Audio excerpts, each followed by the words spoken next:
Shalom Temple Israel. This Shabbat we will finish reading the book of Bamidbar with a double portion of Matot and Maseh.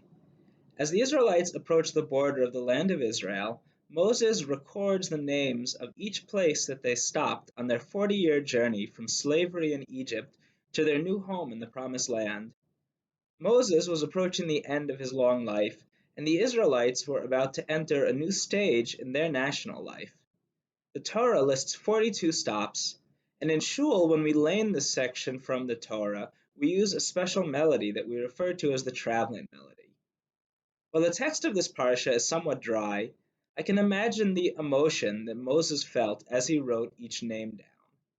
It may have just been a list of names for the younger members of the community, but for Moses, each name represented a distinct memory for him. He remembered what happened at each and every location, and how it brought the nation either one step closer or one step farther from reaching their ultimate goal. Moses wrote this down because it was important for him that future generations of Israelites, who would already be settled in the land of Israel, could learn about their ancestors' experience in the wilderness. A few years ago, I was going through the rather large collection of old home videos that my parents had on VHS in their basement.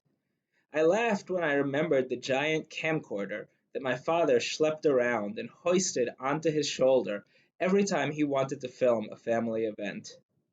Among the videos of birthday parties and school plays, there was a video of a cousin's bris.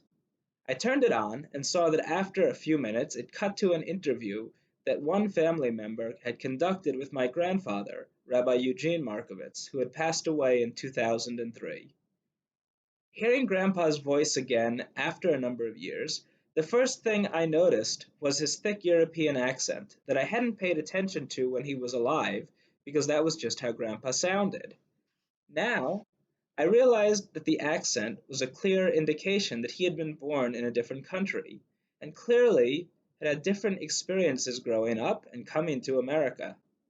Over the course of an hour, Grandpa shared some family stories from Romania about relatives that I had never heard of, certainly never met. I made sure to digitize that recording, and I am so thankful that my mother's cousin had the idea to sit Grandpa down and ask him to share some of our family story.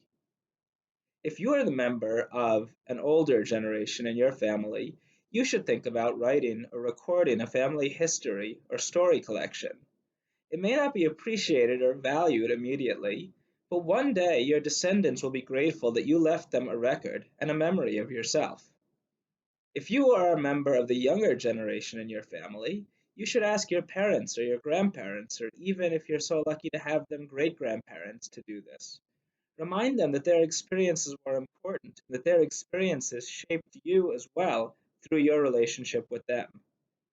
The Torah that Moses left for us records the sacred family history that we all share as Jews, but each of us has our own unique stories that can also be holy if, like the Torah, which we recite every year, we continue to tell those stories.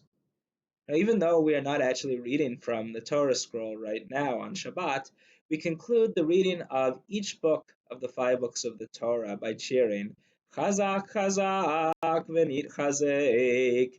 Be strong, and we will strengthen others. Shabbat Shalom.